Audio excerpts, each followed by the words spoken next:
මේ සභාවට ඔබ කතා කරන්න ඔබේ දරුවන්ට කතා කරන්න. ආත්මෙ මැట్ల සිටිනවා. දර්ශනයෙන් වැටි තිබෙනවා. නැවත ගොඩනගාට මේ රාත්‍රිය ඔබ කතා කරන්න. යේසුස් සංසිෂිත. ආමේන්. හලෙලුයා. මම දෙවියන්ට බොහෝ ප්‍රේම කරනවා. ඇයි? උන්වහන්සේ කියපු සෑම දෙයක්ම අපේ ජීවිතේ උන්වහන්සේ ඉෂ්ට කරන යන්නේක මම දකිනවා. හලෙලුයා. මේ සබහා දෙවියන්වහන්සේ අපෙත් එක්ක සිටිනවා. ආමේන්. ආමේන්. මේ අවුරුද්දේ පොඩි සාක්ෂියක් ඔබට කියලා මම පොඩ්ඩක් මතක් කරගෙන අද දවසේ පණිවිඩයට මම යන්නම්. මේ අවුරුද්දේ ජෝර්දාන් දේශයේ මොසස් පර්වතයට ගහලා වතුර අරන් දුන්නේ ස්ථානට මම ගිය වෙලාවේ ඔබට මතක ඇති මේ සාක්ෂි මම නිතර මම කියලා තියෙනවා. ඒ ස්ථානේ තා දිලුඳු මිනිස්සෙක් කණ්ඩ කෑමක්වත් නැතුව ඒ ගලක් උඩ වාඩිලා හිටියක අපි දැක්කා. මාත් එක්ක ගිය සහෝදර දෙදෙනෙක් කෙනෙක් යට යම් කිසි උපහාරයක් කරමු කියලා මුදල් ටිකක් මගෙන් අහලා ගින් දෙන වෙලාවේ ඒ පුද්ගලයා කිව්වා මේක ගන්න මට බෑ. මේ දේ ගන්න මට කිසිම අවසරයක් නැහැ කියලා කිව්වා. අර අවසරයක් නැහැ කියපු වචනේ මගේ හදවතේ බැඳුනා. ආමේන්. මේ කවුද මේ පුද්ගලයා? මම අර සහෝදරට කිව්වා මේ හොඳ උඩඟු මිනිස්සු මෙහෙම ඉන්නවා. දුක් වෙනවා. කණ්ඩවත් කැම නැතුව ඉන්නවා. ආමේන්. නමුත් අපි මොන හරි දෙයක් දෙනකොට එපා කියලා ඉන්න මිනිස්සු ඉන්නවා. කීක ඉන්න වෙලාවම ඒ මිනිස්සු ඇතුලින් ඇවිදිලා නැගිටලා එහෙම ඇවිදිලා ගොස් අලුත් නිල් පාට ජිප් එකක් ඒ වගේ ජිප් එකක් මම ජීවිතේ දැකලා නැහැ. ඒ ජිප් එක නැගලා ඒ මිනිස්සයා ගියා. කී දෙනෙක් මේ සාක්ෂිය මේකට ප්‍රථම අහලා තියෙනවද? මේ අන්තිම මොහොතේ අන්තිම දවස්වල මේ සාක්ෂි මම නැවත මතක් කරන්න. මම දැනගෙන හිටියේ නෑ. ඒ පුද්ගලයා කවුද කියලා. නමුත් මට පුදුමයි. දිලිඳු මිනිස්සෙක් කණ්ඩ කෑමක්වත් නැතුව ඉන්නවා. නමුත් එයා නැගිටලා ගිය ජිප් එක ලොකු ජිප් එකක්.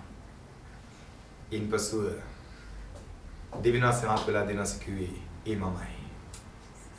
නුඹට දෙයක් උගන්වන්න නුඹට දෙයක් පෙන්වන්න කරන්න මම ඒ ස්ථානට ආවා කිව්වා. ආමේන්. මොනවාද ස්වාමීන් මට උගන්වන්නට යන්නේ? මොනවාද මට පෙන්වන්න කරන්න යන්නේ? දෙවිනාස කිව්වා. ආමේන්. මේ සභාවේද කිව්වේ? මේ සභාව කිව්වා. මේ අවුරුදු අවසන් වෙන්න ප්‍රථම රටවල් 7ක නුඹ අරන් මම පාවිච්චි කරන්න යනවා. දහස් මිනිස්සුන් බාතල මන් දෙන්න යනවා. ආමේන්. නුඹ ලෝපුරා මම අරන් පාවිච්චි කරන්න යනවා. ඔසවන්ට යනවා. නුඹ මම ආශිර්වාද කරන්න යනවා. අර නිල් චිප් එක වගේ නුඹ මම ආශිර්වාදෙන් පුරවන්ට යනවා. ආමේන්.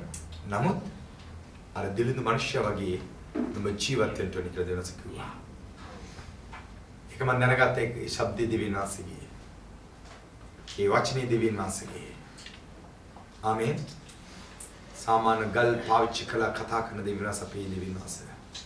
කොටළු අරගෙන පාවිච්චි කරපු කතා කරපු දෙවියන් වහන්සේ අපේ දෙවියන් වහන්සේ. එදා මාව මූණට මූණ දැකලා මාත් ඒ කතා කරේ දෙවියන් වහන්සේ කියන එක මට නිශ්චයයි. ඒ දෙවියන් වහන්සේ කිව්වා මම නුඹ ඔසවන්ට යනවා මේ අවුරුද්දේ. නුඹ මම ආශිර්වාද කරන්න යනවා. හලෙලුයා. එම කියපු දෙවියන් වහන්සේ මේ අවුරුද්දේ 31 වෙනිදා අවසන් වෙන්න ප්‍රථම ඒ ආශිර්වාදයෙන් පුරවලා ඔසවලා කරන්ට සෑම දෙයක්ම දෙවියන්ස් මගේ ජීවිතේ කරා.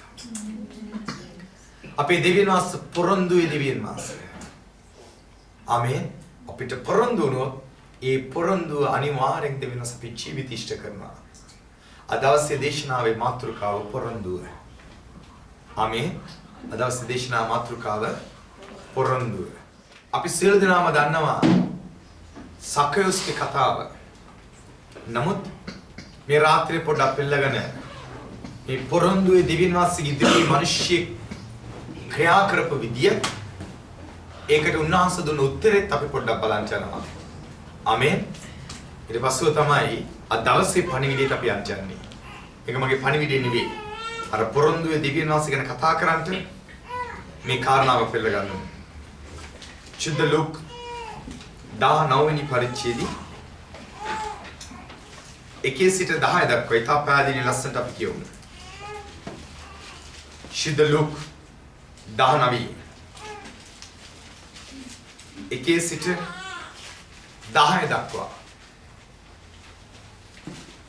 උන්වහන්සේ එරිකෝවට ඇතුල්ව එමෙදින් යද්දී සුගතන් අයිකරන්නන්ගේ ප්‍රධානීකු සකේවුස් නම් ලත් පොහොසත් මිනිසෙක් යේසුස්ගේ කවුද කියා බලන්ට සෙවිය.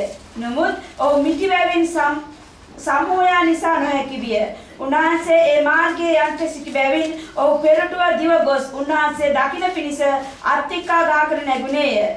යේසුස්ගේ ඒ ස්ථානයට පැමිණ උඩ බලා ඔහුට කතා කොට සකේවුස් වහාම බසින්න. මක්නිසාද අද නුඹේ ගෙදර මා නවතින්ට ඕනෑයි ඔහුට කීසේක. ඔහු වහාම බැස ඇවිත් ප්‍රීතියෙන් උන්වහන්සේ පිළිගත්තේය. ඔවුන් ඒ දැක උන්වහන්සේ පව්කාර මිනිසෙකු සමග නවාතැන් ගන්ට ගියසේකැයි කියමින් සියල්ලෝම පොදුලෝය. සාකේවුස් නැගිට සිට ස්වාමීනි මා සන්තක දෙයින් දෙකෙන් කොටසක් දිලිඳුන්ට දෙමි. යමෙකුගෙන් අයුත්තේ යමක් ගෙන තිබේ නම් ඔහුට 4 ගුණයක් දෙමි. නැවත දෙමි ස්වාමීන් වහන්සේට කීවේය. යේසුස්සේ ඔහුට කියනසේක් ගැලවීම අද මේ ගෙදරට පැමිණියේය. කුමකෙයින්ද මොහොත් ආබ්‍රහම්ගේ පුත්‍රයෙක්ය. මක්නිසාද මනුෂ්‍ය පුත්‍රයා නැති වූ දේ සොයන්ටද ගලවා ගන්නටද ආයේයයි කිසේක. මා ප්‍රේම කරන දේවදරුවනි මේ සාකස් කරන අපි නිතර අසා තිබෙනවා. මේ කතාව අද ඊ අපි අසන කතාවක් නෙවෙයි. Sunday school සබත් පාසලේ. ආමේන්. පොඩි ළමයි හැටියට අපි සබත් පාසලට යන වෙලාවම අපිට උගන්වන කතාව තමයි මේ සාකේවුස්ගේ කතාව. සාකේවුස්ගේ කතාව දන්නේ නැති කිසිම පුද්ගලයෙක් නැහැ. ආමේන්. පුංචි ළමයින්ට කතාවක් කියනකොට හැමෝටම මතක් වෙන්නේ මේ සාකේවුස්ගේ කතාව. දරුවනි එක දේශනාවෙන් මම පසුතැවිලුණා. එක දේශනාවෙන් මම බෞද්ධිස්මට මාව කැප කරා. එක දේශනාවෙන් මම සේවාවට මාව කැප කරා. මගේ ජීවිතය ආසපු දේශනාවල් 3යි. ඒ දේශනාවල් 3 තවත් මට මතක තියෙනවා. ආමේන්. මම විශ්වාස කරන මේ රාත්‍රියේ ඔයගොල්ලන් ජීවිත වෙනසක් ඇති වෙයි කියලා. මම දේශනා කරන ඕගලන්ට එළිය නැට නෙවෙයි. මේ පුතු වලට නෙවෙයි. ආමේන්. ඕගලන්ට තමයි දේශනා කරන ඕගලන් තමයි නැගිටින්න ඕනේ. ඕගලන්ගේ වැරදි දෙයක් කළා තමයි මම දේශනා කරන්නේ. හල්ලෙලූයා. මම දේශනා කරේ නැත්තම් මට දුක් වෙයි. මම දේශනා කළ ඕගලන් ඇසුවේ නැත්තම් ඕගලන්ට දුක් වෙයි. ආමේන්. මම කැමති නැහැ මම දුක් වෙන්න ශුද්ධ බයිබල් කියන ආකාරයෙන්. එන්න කියන්න ඕන සත්‍යතාවය ඔබට මම කියන්න. ආමේන්. දේවදරුනි අද ලංකාවේ ඉන්න අය දුක් වෙනවා. මේ සභාව ගැන හිතලා. අද පසුතැවෙනවා මේ සභාව ගැන හිතලා. එදා අපි කියන වෙලාව ඇහුවේ නැහැ. අද කියන පාස්ටර් සභාව වචනයක පිට අහන්න බෑ. ඒ සභාව ප්‍රශ්න තිබුණා තමයි පීඩා තිබුණා තමයි. ආමේන්. අර මඩ ගොඩක තියෙන මුතු ඇටි වගේ. කුණු ගොඩක තියෙන රත්තරන් වගේ. ආමේන්. ඒ සභාව අපිට ආශිර්වාද තිබුණා පාස්ටර්. අද සෑම දෙයක්ම නැති කරලා අපි ශක්තිමත් කරන්නේ එක වචනයක්. එක වචනයක්. අද ලංකාවේ නැහැ. ආමේන්. මම දුක් වෙන්නේ නැහැ. ඒ කාලේ දුන්නා. ආශිර්වාද දුන්නා. සබෑ දිවිනාසික ආශිර්වාද කරන ස්වභාවයට දුන්නා. අන්තිම කාලේ පෞද්ගලික මිනිස්සු නැගිටින්න, සභාවන් නැගිටින්න, දේවදාස නැගිටින්න සෑම ආකාරයෙන්ම සභාවලට ශුද්ධාත්මයන් තුළ දිවිනාසික වචනේ දී තිබෙනවා. කවදාවත් කිසිම දෙයක් මම සංගවා ගත්තේ නැහැ. ආමේන්. සභාවලට දී තිබෙනවා. දිවිනාසට ඕගොල්ලන් තමයි ගණන් දෙන්න ඕනේ. ආමේන් කියලා කියන්නේ නැවත නැවත අර දෙීම කියන්නේ නැතුව. අමරපු පිටිම අමරම්බර ඉන්නේ නැතුව. තැම්බිච්ච බත් එකම තඹ ඉන්නේ නැතුව. කියන්නේ පුච්චපු රොටියම පුච්ච ඉන්නේ නැතුව. හලෝ. අලුතෙන් දෙයක්. හලෙලූයා. දෙවියන් සපෙත් එක්ක ඉන්නවනම් අපි කවදාවත් කැළඹිලා යන්නේ නැහැ. ආමේන්. ශුද්ධ බයිබලයේ වචනේ චම්බරට ගෙනියන්න යනවා. ඇයි? දෙවියන් සප තුලින් මේ අවුරුද්ද දෙයක් කරන්න බලා සිටියා.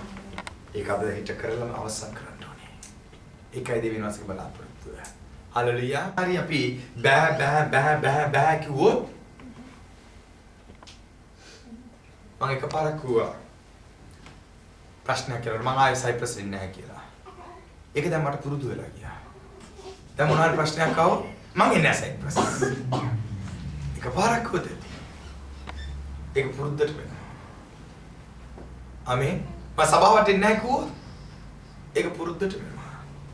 හලෙලූයා. මම සේවාව කරන්නේ නැහැ කිව්වොත් පුරුද්දට යනවා. දැන් පොඩ්ඩක් කල්පනා කරලා බලන්න මේ අවුරුදු කී වතාව ඕල කියලා ඇතිද මං ආයෙත් පස්සේ මේ සභාවට එන්නේ නැහැ කියලා. ජනවාරි 3 පළවෙනිදා හොඳ ශක්තියක් ලැබුණා. 3 වෙනිදා කොහොම ආයෙ එන්නේ නැහැ කියලා. ආමේන්. අද කීයද දිනේ? මෙච්චර දේශනාල් කරලා මෙච්චර නිරාහාරක් ඉඳලා මෙච්චර අභිෂේක ලබාගෙන දෙසැම්බර් 27 එක අපි මොනවද කියන්නේ? ආයෙත් පස්සේ මං එන්නේ. හලෙලුයා. ආයෙත් පස්සේ මම දන්නේ කවුද කියන්නේ කියලා. ඔබ හදවතට දන්නවා.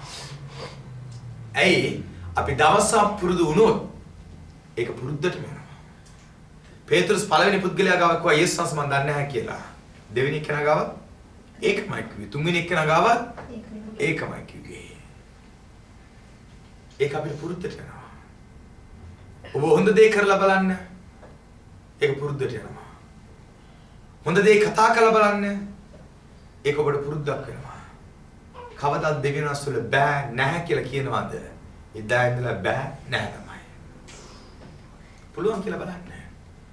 මාව ශක්තිමත් කරන දෙවියන් වහන්සේ සෑම දෙයක්ම කළ හැකියි. කියලා බලන්න. මට මොන දේ තිබුණත් නැතත් යන්න ස්වාමීන් ඉදිරියට. ඒක මට පුරුද්දක් වෙලා. දැන් නැතුවම යනවා. ආමේ රිම් එක උනත් යනවා. ටකට ගාලා අනිත් කටේම සද්දය එන්නේ. ආමේ නමුත් ගමන මම යනවා. ඇයි ඒක පුරුදු වෙලා? අදවස් මම කිව්වා දවසේ දෙහිමයක් අපි අනිවාර්යෙන් කරන්න ඕනේ. ඇයි? දවස් දෙහිමේ කරගත්ත එච්චරයි පුරුද්දට යයි. ආමේ දවස් අනිමාඩුව ගත්තොත් ඒක පුරුද්දට යයි. ඔය ජීවිතේ කල්පනා කරලා බලන්න එක ඉරිදාවක් සභාවට ආවේ නැත්තම් ඒක අපිට පුරුද්දට යනවා. නැවත ප්‍රශ්න කරන නැවත අපි හිතන්නේ මොකද ආයෙ මං යන්නේ නැහැ. ගෙදරින්. දැන් ගිය සතියක් හිටියා. මේ පාර ප්‍රශ්න කරනකොට සති 3ක් ඉන්නවා. ආමේන්. දැන් පොඩ්ඩක් පුරුදු වුණා. ඊගා පාරේනකොට සති 4ක් ඉන්නවා. ඊට පස්සේ 4 දෙනෙක් කතා කරත් බෑ. මම මේව තමයි ඉන්නේ. එීම මඩගොඩට ගිය අය මේ සභාවේ ඉන්නේ කොහොමද දන්නවා. මේ සභාව ඔබට ආදර්ශයක්. අලුතින් දෙයක් උගන්වන්න අවශ්‍ය නැහැ. මේ බයිබලේ පෙළලා අපි කියවන්න අවශ්‍ය නැහැ. බයිබල තුලින් දෙවියන්ස කතා කරන්න අවශ්‍යකුත් නැහැ. මේ සභාවේ ඉන්න අය ගැන බලමු. හිතපු අය ගැන පොඩ්ඩක් බලමු. ඊළඟ වැටලා ගිය තැනක පොඩ්ඩක් බලමු. ආමේන්. එතනින් අපි හැදෙමු. අද අපේ පුරුද්ද වෙනස් කරගත්තේ නැහැ. අපි දෙවියන් වහන්සේලා පළ දෙන්න කැමති වුණේ නැහැ. මම නිතර කියන දෙයක්. අඹ ගහක් තියෙනවා. ඒ අඹ ගහට කවුරු වුණත් කොච්චර ගල් ගැහුවත් ඒ අඹ ගහ නෙමෙයි ලබන පරික කරක්වත් ගහන්නේ. ආමේ. ඕල අඹ ගහට ගල් ගැහුවා කියලා අඹ ගහත් ගල්ද ගහන්නේ? කියන්නේ. ආ? ආ? මොනද? නෑ කීප බය නැති කියන මොනද කිව්වේ? පාල. ගල් ගැහුවත් දෙන්නේ මොනවාද? පාල. අපි මොනවද දෙන්නේ? බක ගලක් ගැහුවොත් මම ගල් ට්‍රැක්ටරයක් ගන්නවා. හලෙලුයා. මම කිව්වා කියලා බස්සනවා. නමුත් අපි දේව හලෙලුයා. නමෙන් අපි කියාගන්නවා. දෙවියන් වහන්සේ බලන් ඉන්නවා යක්ෂී නාවියගෙන ඉන්නවා. කොච්චර දේශනාලාලා ඇයි අපි හැදෙන්නේ නැත්තේ? පොඩ්ඩක් කල්පනා කරලා බලන්න. පළවෙනි දවස් උන හැදෙනකොට පැන්ඩෝල් පෙත්තක් බොනවා. දෙවෙනි දවසත් උන එනකොට අපි මොනවද කරන්නේ? ආ? දෙක. තුන්වෙනි දවසත් එනකොට මොනවද කරන්නේ? ආ? දෙකක් වැඩි වුණා. මේක 360 දෙවෙනි දවස. උන ඇදිලා. මේ පැරඩෝල් දීලා හරියන්නේ. ආමේ. දේශනා කරන උගලන්ට පමණක් නෙවෙයි. මේ දේශනාසන සෑම දිනකටම. මේ උන ඇදිලා දවස් කීයක්ද? 62ක්. තව දවස් 3යි තියෙන්නේ. 66 වෙන්න, 65 වෙන්න. ඒ හින්දා දේවදරුනි නැවත අපි යමු කතාවට. කවුරු ගැනද මම කතා කරන්නේ හිටියේ? මොනවද ගැන කිව්වේ? දැන් මම අහන්නම් ඇයි යේසුස් වහන්සේ මේ සාකේයුස් එතන තෝරාගත්තේ? මොකටද සාකේයුස්ගේ නිවසේ දෙවිනාස එදා දවස් ගත කරන්න ඕනේ කියලා කිව්වේ? ඇයි? එතන 5000 සෙනග හිටියා. ආමේන්. යේසුස් වහන්සේ ළඟම සෙනග හිටියා. ඉස්සර පුටුවේ වාඩි වුණා. නමුත් ඒගොල්ලන්ම දෙවිනාස එදා තෝරන්න නැතුව ගහ උඩ හිටපු සාකේයුස් දිහා බලලා සාකේයුස් වරේ නුඹේ නිවසේ මං නැවතෙන්න යනවා කියලා. ඇයි එහෙම කිව්වේ? දෙවදරුනි යේසුස් වහන්සේ මෙහෙම වෙනවා. දෙපැත්තම 5000 සෙනග. ආමේන්. මෙච්චර සෙනගොඩි මිටි මිනිහෙක් වෙන සාකේයුස් දෙවියන්ස කියනවා වරේ නුඹේ ගෙදර මම නැවතෙන්න යනවා කියලා. ඇයි? එයා උත්සාහ කරන දෙවියන් වහන්සේ තුළ දෙන්න. නමුත් එයාගේ ජීවිතේ පෙර සමහර දේවල්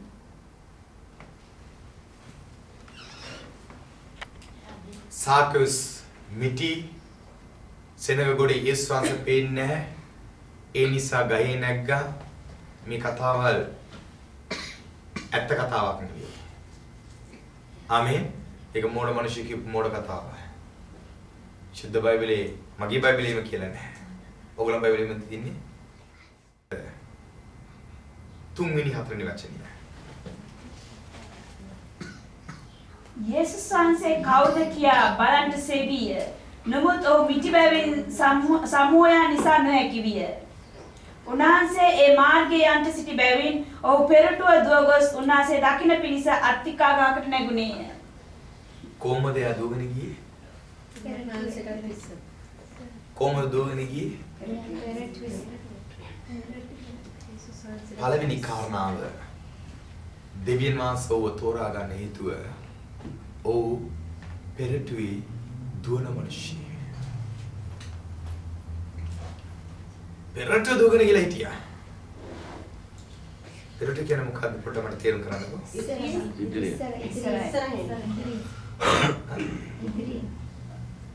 ඒතර යේසුස් වහන්සේ පෙන්නේ නැද්ද?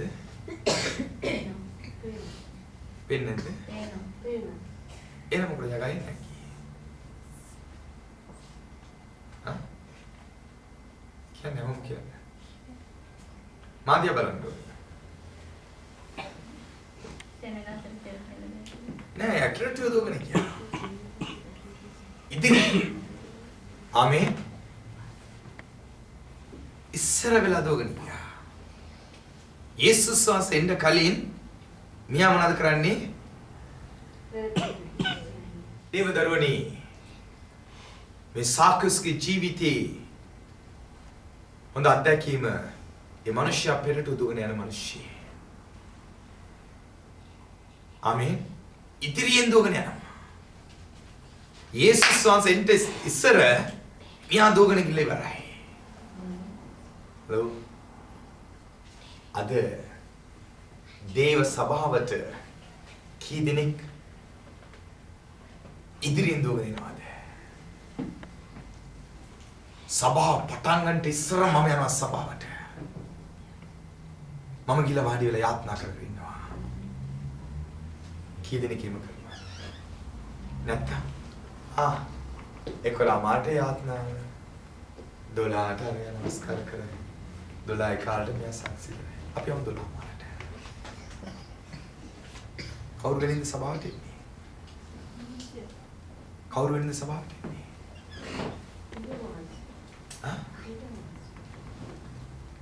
සාකේයුස් පෙරටුවෙන් දුවගෙන යනවා.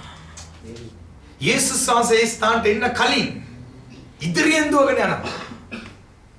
හලෙලූයා. දේවදෙන පොත බලන්න අනිත් අය එන්න කලින් මම යනවා සභාවට. අර පෙරටුව යන මිනිස්සයා තමයි දෙවියන්ස සාරන්නේ. හලෙලූයා. අන්තිමට කරමු. අර යාම සභාවේ මේ වෙන්නේ යාත්නා කරන්න.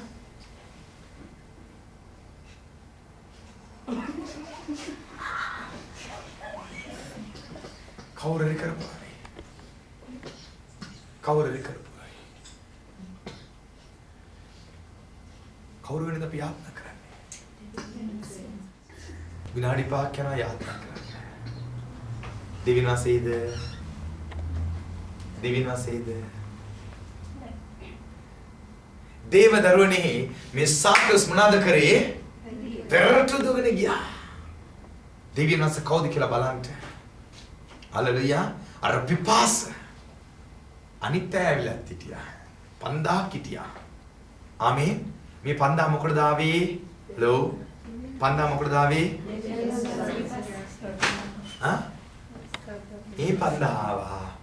හාස්කම ලබා ගන්නට. නමුත් සාකස් ආවා. යේසුස් අන්ස කවුද කියලා බලන්න. මේ සාකස් ආවේ නැහැ.